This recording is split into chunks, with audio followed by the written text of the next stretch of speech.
From Los Angeles, the home of film and television, this is Film Music Live, a webcast featuring outstanding composers, orchestrators, filmmakers, and more from the world of music for film, television, and video games, talking about their work and answering your questions.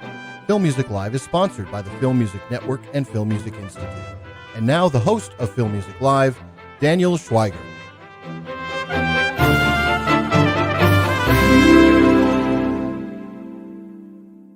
Hey everyone, I'm Daniel Schweiger, and welcome to Film Music Live, the show where you get to ask the questions to today's top composers. I'm happy to have you here. When one hears HILDUR GUÐNADÓTTIR, a dramatic chill of the Icelandic composer fills the soul. Whether it's the spine-shredding strings of her Oscar-winning Joker, the found metal that becomes the horrific nuclear non-containment of Chernobyl, or the nightmarish Agatha Christie mystery that plagues A Haunting in Venice. But for a composer who dealt with a villain who previously asked, why so serious? One might not expect HILDUR to deliver a malefically playful score with HEDDA. For a 1950s English countryside set spin on Norwegian Henrik Ibsen's 1890 play about the lethal machinations of a literary society grand dame, Candyman's reboot director Nia Dacosta cleverly flips her script to position HEDDA as a party girl with poison up her sleeve, cunningly playing off her past and present love affairs to catastrophically ensure her weak-kneed hubby gets his big promotion. Set amidst jazz debauchery of heated couplings and multiple gunshots, HILDUR is the bandleader of this wild party. Using breaths like the hiss of a cobra woman amidst an eerie chorus, HILDUR springs HEDDA's pathetically depraved personality with dark, seething menace.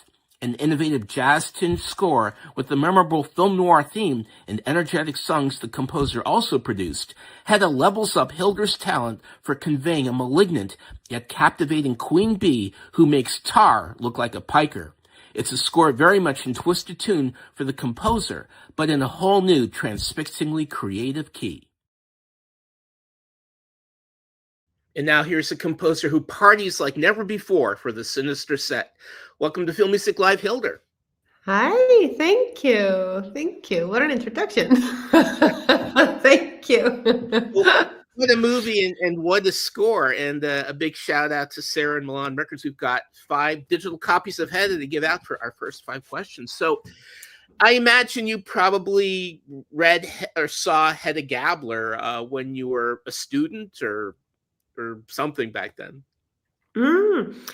I had actually never seen Hedda Gabler myself. I'd read the play and I, of course, knew the story, but I'd actually never seen a production, sadly. But I thought it was very exciting to join this band because I started in theater before I started in film music. So I think the first play that I wrote the music for I was probably 19 years old, and that was my first time of venturing into looking at music as a means of storytelling. And I learned a lot in my years at the theater of kind of how I related to storytelling and music and sound and production and costumes and lights and the whole kind of collaborative aspect of putting on a story with many threads.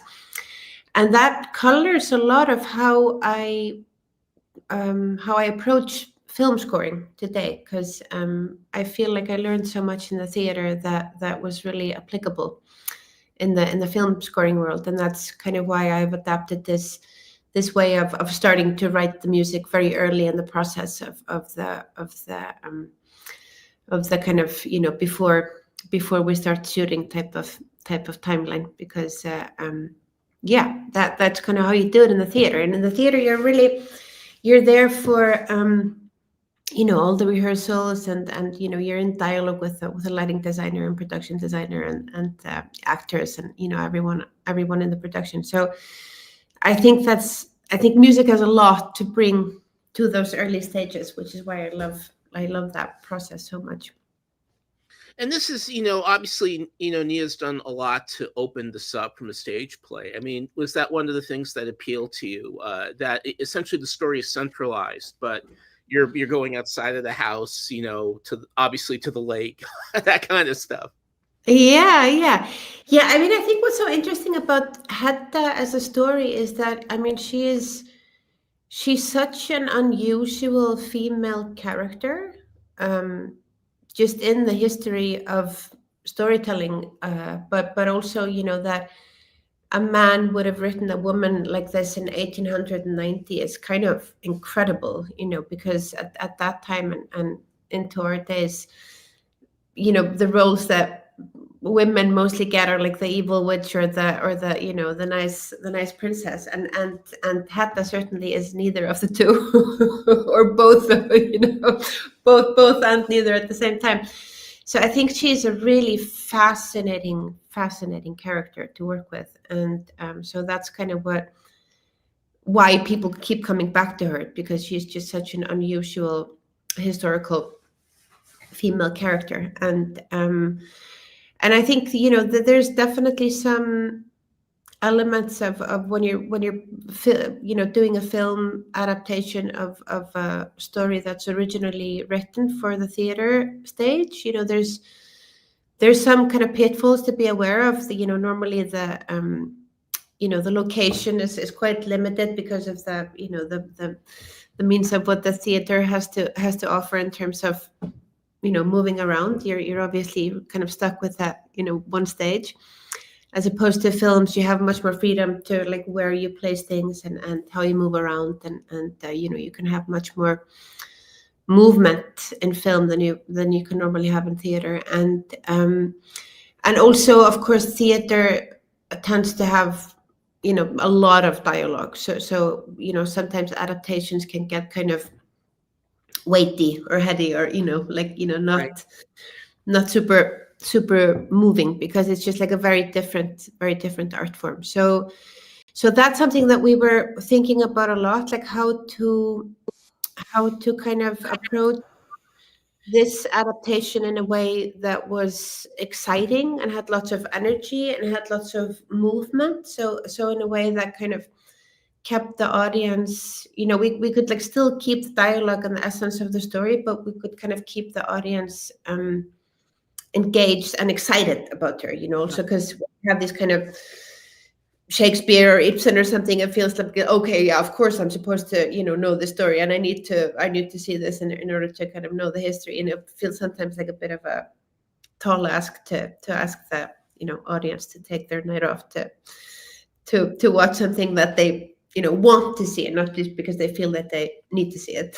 I think Well, forgive me, but I think Hedda is an evil witch, and that goes to how great Tessa Thompson is. Yeah, She's just awful. yeah. I mean, that's definitely an element of her, but she's also incredibly sensitive, I think, and she also has all these other sides of her that we get to see as well. I feel, at least, I don't see her as just evil, but she's definitely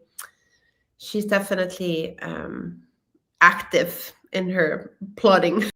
Yeah, no, it's awful, but like in the kind of great Joan Crawford way of being awful. Yeah.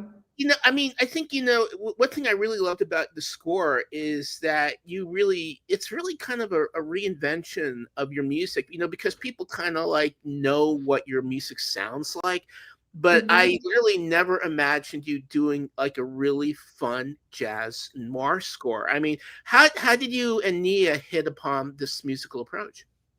Yeah. Well, I think that, in every project I do, especially in the film work that I do, because I think that, when you're working with very different types of stories, I think it's very exciting to just like really look at what this story requires, rather than kind of think like, okay, I normally do this and therefore I'm gonna continue that. Like I really like just like looking at, okay, this is a story that I haven't been telling before, and like what can I learn from in the process, like what can I get to explore. I think I really use this kind of film medium to explore as much as I possibly can, and you're right, like I definitely haven't been much of a jazz person up till now. And there were certain parameters that we knew that we were going to have in the film. I mean, of course, the film takes part in this party, and we're in this party the whole time. And in the party, there is obviously a band playing. So we knew that the band would be there. We knew that the band would be playing music from the 50s. That was most likely like some sort of jazz-focused band. So that kind of was written into the script. So that was kind of the stepping stone for that. So then, knowing that, I was kind of thinking of, okay, how can we kind of blend the sound world of the band into the sound world of the score in a way that feels kind of cohesive, and the score doesn't feel totally other to what's happening in the band. So I wrote this. I of course like arranged and produced the songs that the band is playing, and chose the people of the band. And the singer in particular was important, because I wrote also like a song that the band plays that then becomes the love theme of the story. So the singer was very important, because we knew that she'd be singing the songs and also into the theme. And because we had this band, we knew kind of what the orchestration was. We knew that we'd have like drums, and we knew that we'd have brass.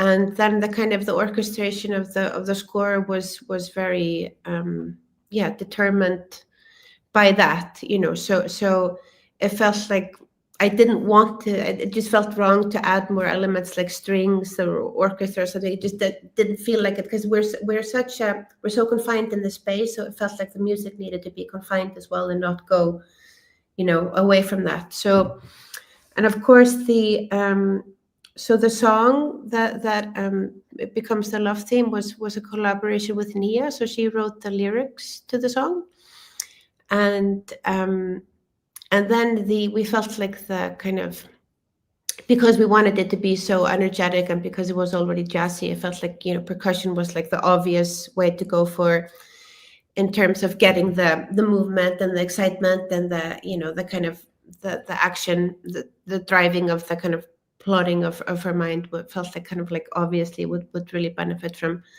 lots of percussion. And so the percussion is orchestrated from music of this time as well. So like kind of like I was looking at percussion music from 1950s, for example, like John Cage and things like this. And so the elements that are used in the percussion, like the wood and the glass, are orchestrated in a way that would have been common in this time. And then I always think it's really exciting to look at, when you're doing like a period piece, I think it's really exciting to look at what's happening at that location at that time, because I think it's really interesting to just have some sort of threads from the music into the time, in terms of like sound and orchestration and just like the general mood. And so the film happens in England in early 1950s, and there was a really interesting composer in England at that time called Cornelius Cardew, and he did something really interesting, which was that he did these large-scale performances where he would have professional musicians and amateur musicians play together, and he would get these kind of like very bizarre combinations of sound with those means. And so I was kind of imagining him being at the party, because at the party, of course, we have the aristocrats and the art types, and I was imagining him being part of the art gang, and that he was kind of setting up a early version of his performance ideas, and getting people to sing together and make sounds together. So, and I thought that the interesting way in this scenario to kind of tap into that energy was to have the cast and the crew come together, because of course when you make a film, it's such an enormous collaboration with so many people on set. So I felt like this is like kind of the perfect place to get a combination of people that are very used to working with their voice, like actors, and people that are also not used to working with their voice, like the crew, which is normally not a requirement for them to have vocal training to be a gaffer. So so I went on set and I put together this I basically just got anyone who was interested and available at the time, and made this huge choir of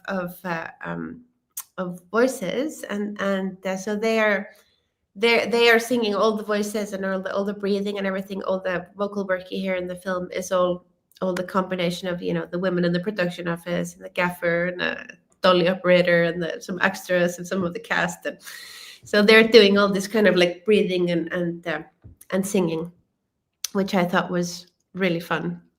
Yeah, I mean, you know, for me, you know, when I heard that, it really sounded like a snake, or like, as I said in my opening, like the hiss of a snake, because again, she's like essentially a cobra woman, and that's the way that I personally interpreted the voices.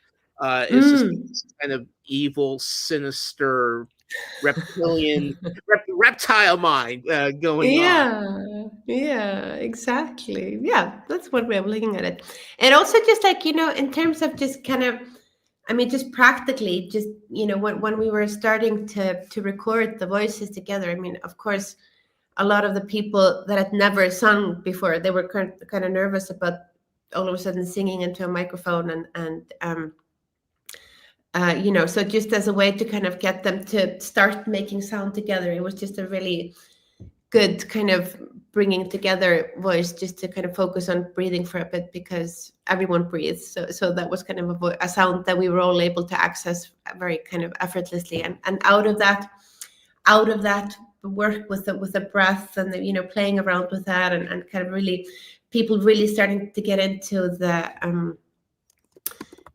the mindset basically of like, you know, making sounds as a group. And then we kind of started to do vocal work out of that, and slowly we started singing and making more sounds, and then, you know, it kind of became this incredible choir. I have to say, I was very impressed with how they sang. That brings us to a question from Dale. What vocal instructions were given on HEDDA's People of the House in Full Circle? It's almost like singing with mouths closed, not humming, but something else. Yeah, exactly. Well, we did both. So we did the breathing, and that's kind of where we started. So we played a lot with that, and then we started kind of vocalizing, and I think that, you know, with people that are not used to singing, when you give them specific pitches, they can become, you know, a bit nervous about it. So I wanted to have everyone as kind of relaxed and as open as I could. So I just kind of worked with high, low, and mid pitches, like in the way that they were comfortable with, and with that way also we got these kind of interesting clusters, which yeah, these kind of almost like non-tonal clusters, and so we did both, as you said, we did both like the humming and the singing out. Then we played around with volume, and we played around with like lengths of the notes, and you know, the volume of it. And so basically I was kind of, the instructions were, I was conducting them on the spot. So I would kind of just like point to them, like, you know, do low or mid or high, and in the way that they chose their pitches, and then I would conduct them, you know, to go louder or quieter. And then for the breaths and the kind of shorter notes that we sang, I would just conduct that kind of in and out, and give them cues about like when and where to come, because it's always interesting when you work with people that are, yeah, they're untrained musicians. You know, you kind of just, I've in my experience, it works best to be as open with them as you can, and just kind of listen to what people are comfortable with, and kind of go from there. But I think it was such a beautiful, you know, day on the set that we had, and yeah, and just it was just like, it really felt like a celebration of the collaboration that kind of films require. You know, it's nice to hear everyone that's on set, and to kind of by that remember also like, wow, there's this many people behind what you're seeing on screen. I think was really fun. So yeah, it's great. So we've got a Yeah. question. We've got a question from NCC. Hello, is your approach to stage music any different than film music? Well, I think that emotionally it's not different. I think that I think process-wise, there's some differences that you have to take into consideration, of course, process-wise, because of course, you have a pretty different timeline when you're working on stage and when you're working on film. So the process in the timeline is kind of different. But I think yeah, like I was saying before, like I really brought a lot of the stage work mentality, I think, into the film work mentality, and I think that the combination has for me worked really well, because I think that I think it's really nice to really embrace the collaboration of making something together. So I really appreciate kind of having a conversation with all the departments. So I really enjoy that, because I think that yeah, I just think the music can bring so much to so many other elements of the film work, like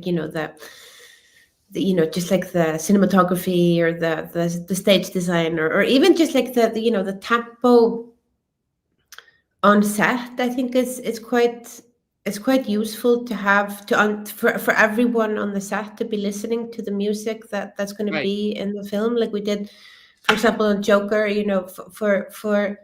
For everyone on set to kind of really understand, like, okay, this is the mood we're in, this is the tempo we're in, and the kind of everyone can get into that, because I think that even for the people that don't have kind of like obvious tempo pace setting roles, I think it's kind of just it's really, the more you can bring everyone to all the aspects of the film, I think the better it is for it, and the more engaged you have people, the more connected they are to the process, I think, and music Yeah. can really help with that. Now you mentioned, Joker, which I think is a masterpiece. I liked the sequel, and I thought it really tried to do something different. What was the challenge of like doing Joker as a musical and working around those songs? Whew. Where do we start? Well, I mean, well, thank you. First of all, that's nice to hear. I think that, yeah, I mean, it was kind of, I mean, it was really interesting as a process, because of course you're kind of, I think it is very hard to do any sequel, after such a successful project. It's I think people's expectations are very high, and I think in the kind of social media comment section landscape of today, I think people are also kind of eager to be judgmental after something has been successful. You could kind of read that people, even before the film came out, it felt like, you could kind of see where this was heading, so I think that's definitely one big aspect of it. And musically, I think it's obviously, it was a big task to combine, because of course, like in the first movie, the sound world was so distinct, like it was so clearly from that film. It was like the sound world was so connected to the character, and so that was really clear that we needed to kind of honor that and keep that connection. And then, of course, in the first film, he is really connected to these songs as well, and he definitely has a really strong song, connection and aspiration and love. He has a lot of love for these songs that we hear in the first film. So it felt kind of, it felt kind of obvious to play with that, because the music was so important in the first one too, and of course, maybe because of the anticipation. I don't know, what made them make this kind of definite decision, but like, I think that's also maybe that play that had some part of it to kind of really shake it up, not do the same film twice and not try to kind of, Yeah, no, really, yeah. I thought it took a lot of risks, and I liked it. Now Yeah, exactly. we've got a question from Louis Versalini. Can you talk about the music you wrote for Folk Fair Andit, as performed by the Kronos Quartet? Yes, yeah, definitely. So, Folk Fight Antlit was written in 2014 or 15. I have to get the year kind of straight, but it was really written in response to the refugee crisis that was happening at the time, and that really, really affected me and most people, I think, who had any sort of consciousness at the time, where we were seeing the big movement of refugees around the world, and they were being denied entry in quite a lot of places. And there was this one image of this child that was this little boy who was lying dead on a beach, and this image really kind of shook the world, and it really kind of brought a lot of awareness to the situation of refugees at the time. And in Iceland was definitely no different from the rest of the world. And we had there were some refugees that arrived there, and then the government decided to deport this Albanian family in the middle of the night, and along this family was a long-term terminally ill child that was denied access to healthcare and was kind of removed in the middle of the night, and that caused a lot of uproar in Iceland. And this minister in Iceland said this sentence that just really stuck with me, which was that, referring to this the image of the boy on the beach, she said that it's so uncomfortable when these people get faces. And it was something that really struck me, and I had a really hard time with that sentence, that these people get faces, as if every human didn't have a face, and as every human didn't deserve a life. So this music was really just a kind of automatic reaction to that whole kind of scenario, and that whole kind of atmosphere towards like dehumanization of people that was going on, and I feel is quite a lot going on today as well. I think with in terms of immigrants and refugees. Still, I think we still haven't kind of come to a conclusion of like how we as people are going to deal with this big movements of people that we're just going to see more of in the next years, and I think that's kind of terrifying. So the lyrics of these of the piece are mercy and forgive us, and it's just a kind of an attempt to ask forgiveness of these people that I think we've done injustice to, of our kind of shittiness of not standing up enough. There's a lot of that to go around these days. Yeah, there really is, and it feels like it's kind of it has a back to Hedda. One thing another score that it kind of came to mind is Whiplash. Because I really love the kind of discordant jazz you used in it, and in the movie there are a lot of shots of clocks of time, and percussion wise it really seems that you're kind of captured, because Hedda is continuously calculating how she's going to go from one thing to the next. So I think it's like a big part of the score, kind of capturing the gears in her mind. Mm-hmm.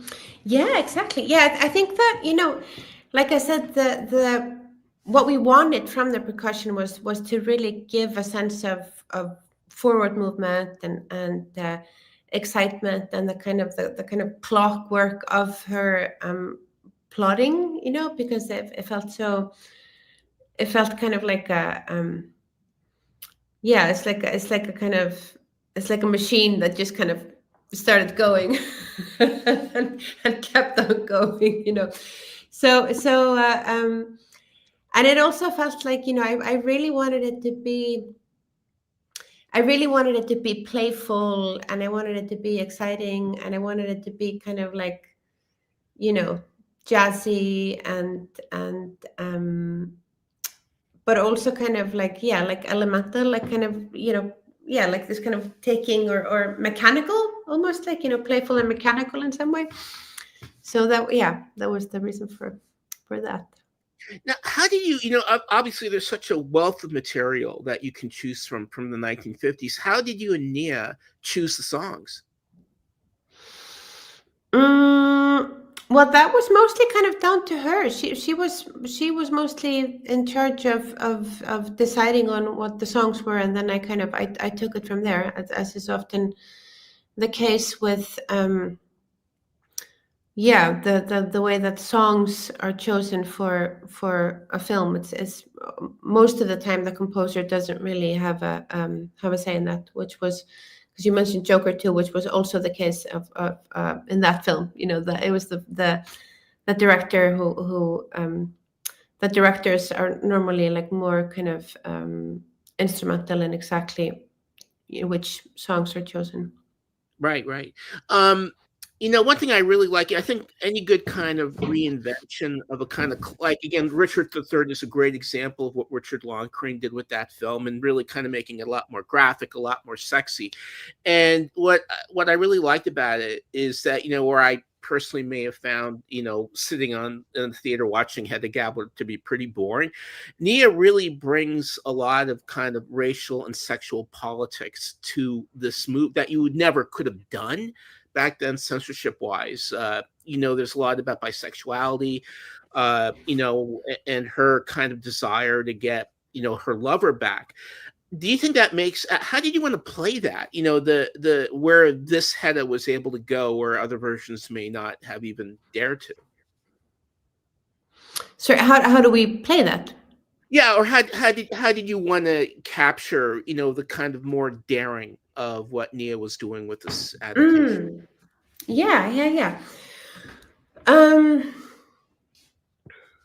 Well, I mean, I think that that was kind of, that was really came through in all the, I think in all the departments, in all the film, because Nia is very collaborative, and she's very playful in the way that she approaches filmmaking. Like, she's very she's quite relaxed about it, so which is wonderful and kind of surprising for someone who's doing such a big work at such a young age. You would understand that she would be more nervous about it, but she's very kind of relaxed and open about the process. And I think that, the way that she wrote the script is, as you said, like it's very playful and imaginative, and I think everyone brought that to the table, in every department. So I think the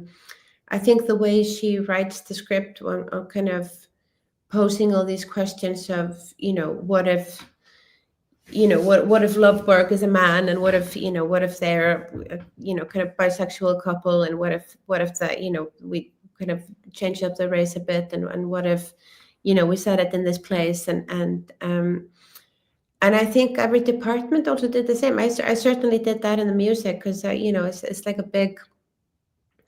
a lot of the things that I was kind of playing around with in the score, like this way of working with the voices, was very much in the way of, like, what if I came on set, and what if I got these people to sing, and you never know really what's going to happen when you arrive, and you kind of throw out all these questions and these ways of playing around and just being creative and collaborative. I think was that was really the overarching kind of atmosphere of this film, I feel like. And that's same with the actors, who are gave a lot of themselves into this process, and we're very kind of yeah, generous and playful in the way that they approached it too. So I think that the playfulness and the kind of love of the creative process, I think was really the overarching kind of atmosphere of this film, I think, and I hope that comes across, because that was, Absolutely. yeah. I think, one of my favorite movies that you've ever scored, and one of my favorite works that you've ever scored, is Tar. And do you see any kind of comparisons to Tar and Hedda? I mean, especially, is it fun to play, quote, problematic characters like this?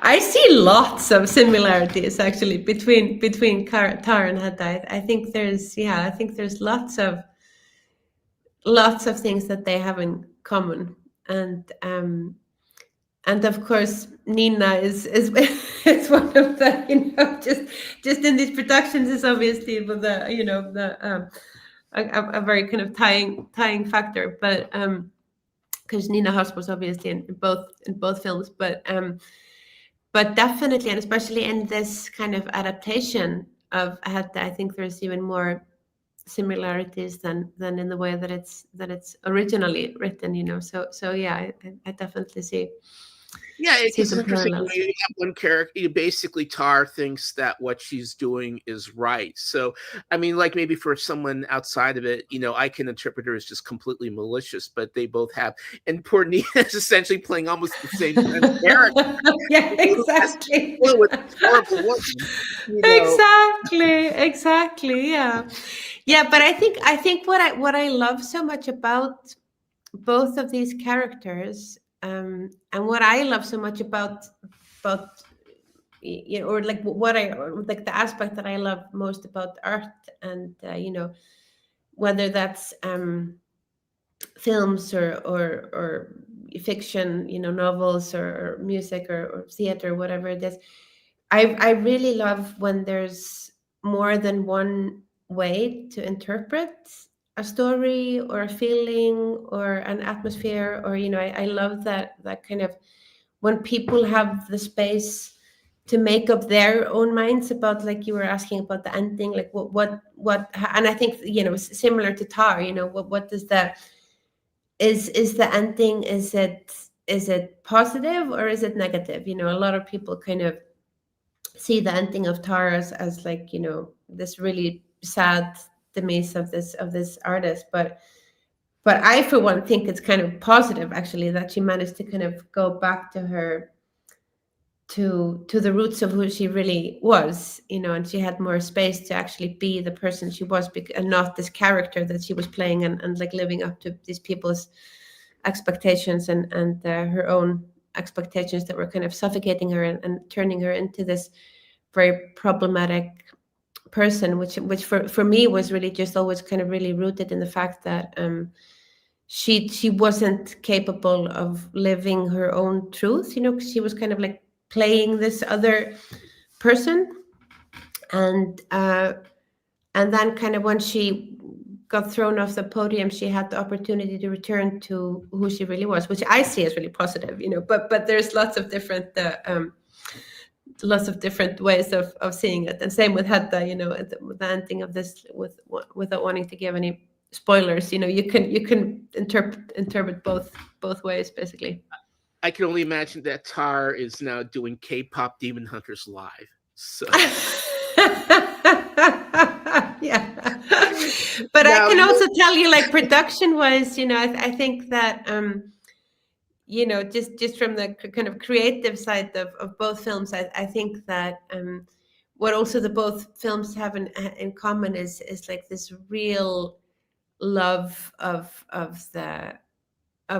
creating, creating anything, creating a film, and a real love of collaboration and real respect for the people that are a part of the process, and I think that Todd and Nia have that in common, to be wonderful collaborators, and it was really, really both very, very highly creative projects, which was really engaging to work with. Great films. Mm-hmm. Now you're teaming Nia for the next 28 years later movie, the Bone, I think the Bone Tower or whatever. Bone Temple, yeah. What can we expect? What's it like for you to? I mean, obviously the score for the last 28, I keep saying 28 Days Later movie was very different. It was like I think it was like an Irish band, and now you've got your own sound for this. So what's it like, kind of coming into an established franchise, with your own sound? Well, this process was so crazy because on so many levels, because I mean, obviously you have 28 Days Later, which is the original movie, and then you have 28 Weeks Later, and these are two very different films. And then we did 28 Years Later, part 1 and part 2 at the same time, so they ran completely in parallel, the productions. So I read the script for both part 1 and part 2. So I knew what the story was, and I knew what what was happening story-wise in part 1. But I had absolutely zero connection to the production, and I never heard a note of what they did in part 1. So I was knowing that part 2 was kind of like, a linear a linear part of part 1. It was so kind of crazy and scary and exciting and weird not to have any connection to part 1. So we just kind of ran with it, and I had all my kind of bonkers ideas that I wanted to do and that I thought was really fun to work into, and I just rolled with them, not knowing at all how they were connect to part 1. And then I went to the cinema to see part 1, and I was super nervous because I had already delivered part 2, so I had already finished all of my work, so I wasn't able to change anything after seeing part 1. So it was such a crazy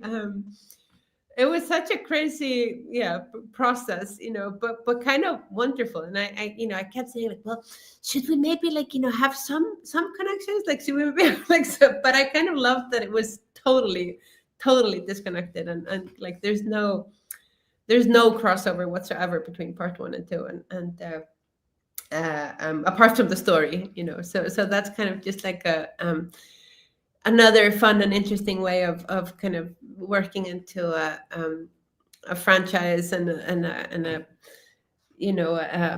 what do you call it, like all the sequels and stuff. It's kind of wonderful when you have no idea what's going on. It's both lots of pressure and no pressure, because you can't change anything. And the other genre film that you've got coming up next year, which is probably going to take your whole jazz thing to the next level, is Maggie Gyllenhaal's take on The Bride of Frankenstein. What can we expect? Yeah. Well, I don't know if I would necessarily call that jazzy. I think that it definitely, I mean, next year is definitely my big monster year, going from the zombies to Frankenstein and his bride. And I think that, The Bride is, again, for me, like very different to all my other scores as well. And I think that more than anything, it's really punk. It's really, really punk. And there's a lot of just like very noisy parts, and there's a lot of like, electric guitars and my big idea for this, I guess I can start to reveal that, but what I really wanted to do was to do kind of like a punk heavy metal orchestra. So I recorded the orchestra as a punk band, basically, through amplifiers, and the orchestra goes really punk, basically. So it's a really I think it's a really, really fun and exciting take on this story, I think. But so it has this element of like real kind of raw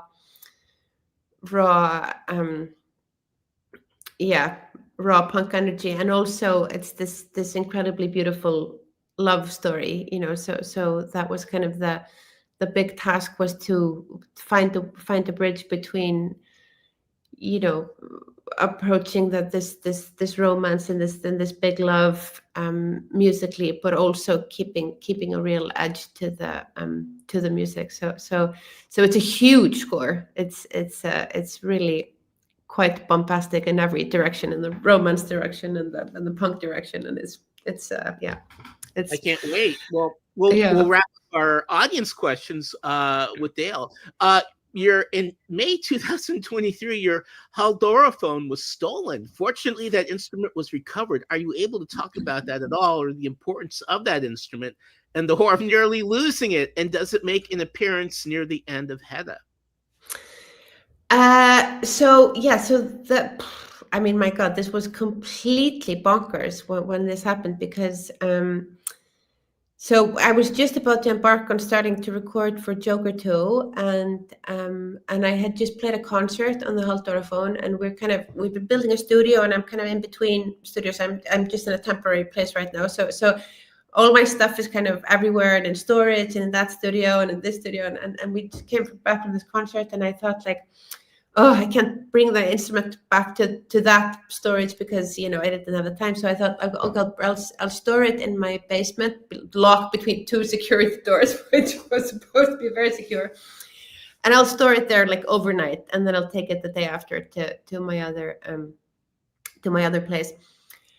And then that night, we of course had this break-in. Someone broke into our basement, which is the first time that's ever happened.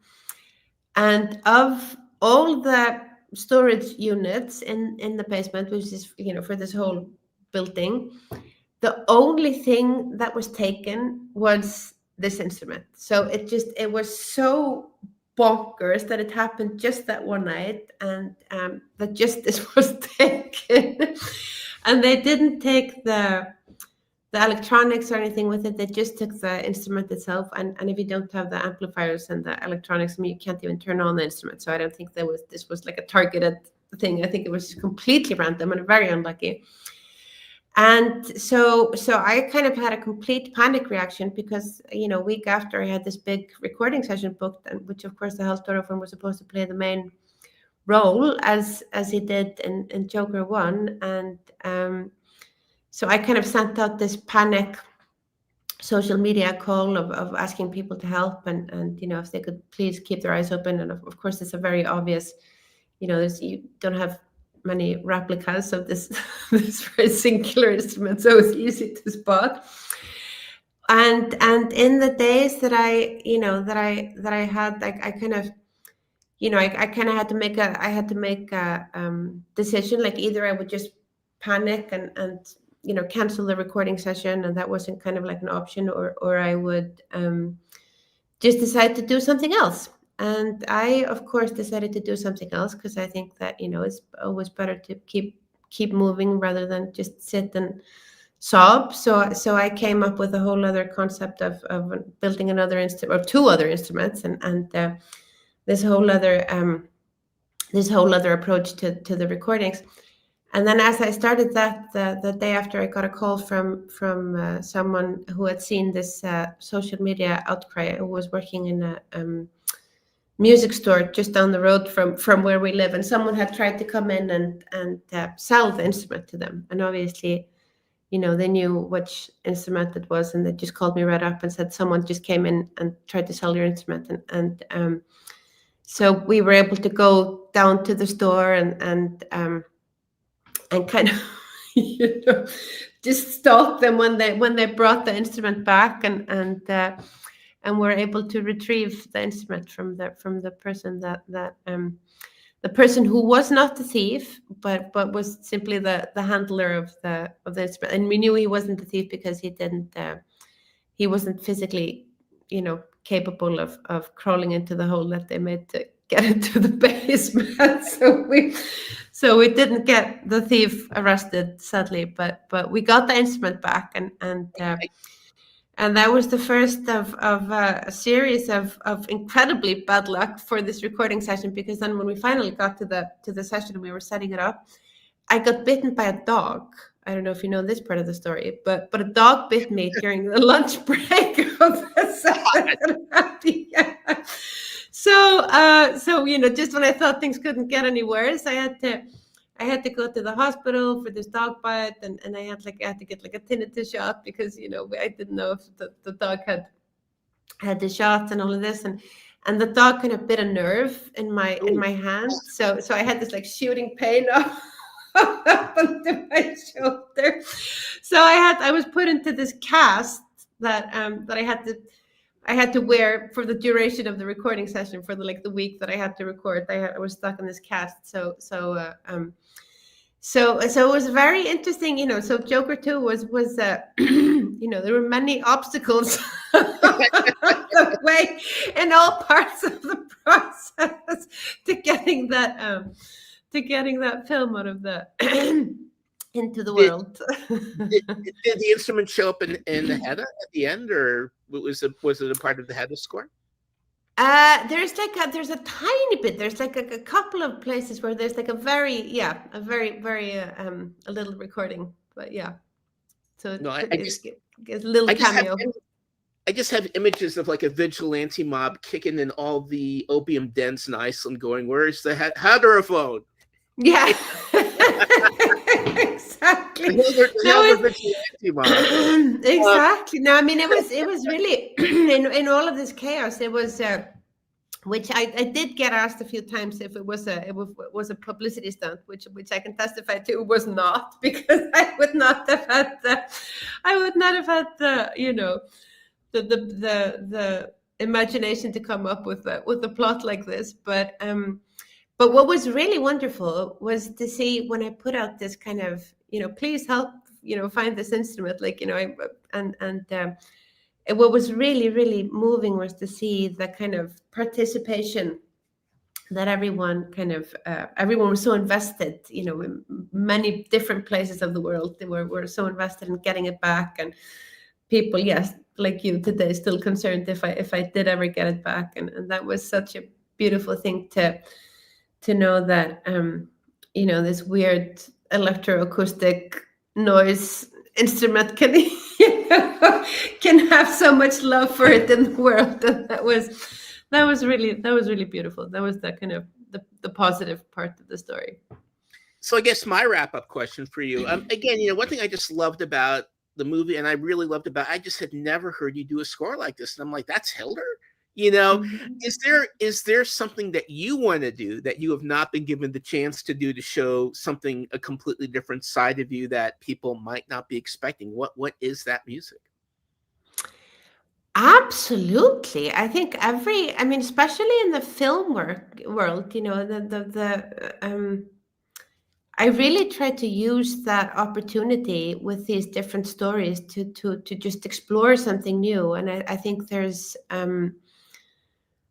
there's so much more that I want to explore, and so many ideas that I have that I'd love to try out. And I think every time it's just really fun. Like every time I read a script that really speaks to me, there's normally always like some idea that comes with it that I say like, oh, wouldn't it be fun to try this out? And normally I don't know what the idea is until I start, connecting to the story. And I think that's really the for me, the most exciting thing about this line of work, as opposed to just writing music for myself, for my albums, which comes from a kind of, that's just me sitting in a room writing music, that kind of has its own universe. But to have the opportunity to go to all these different places and universes and people and approaches to making things, I think that's super exciting. And I don't know what it is that I haven't explored, because I haven't had the ideas. I just had an idea today that I'm very excited about, but I can't tell you yet because I haven't. It's not official. So that's the new thing that I'm excited about. But otherwise, I think it's just I think that all the millions of stories of the world come with their own unique sound world, and its unique approach to recordings and sounds and approaches to music. So I'm just excited to keep on exploring. Well, we can't wait to hear it. Hildur, I want to thank you so much for joining us at Film Music Live. Watch Hedda on Amazon Prime with Hildur's score available on Milan Records. I want to give a big thanks to Sarah Roach at White Bear PR, Deanna Ramirez at Accolade PR and Consulting, our producer Dale Turner, and our graphic designer Mark Banning. And I will see you on the next episode of Film Music Live. Thanks, Hildur. Beautiful. Thank you. Thanks for having me. Thank you.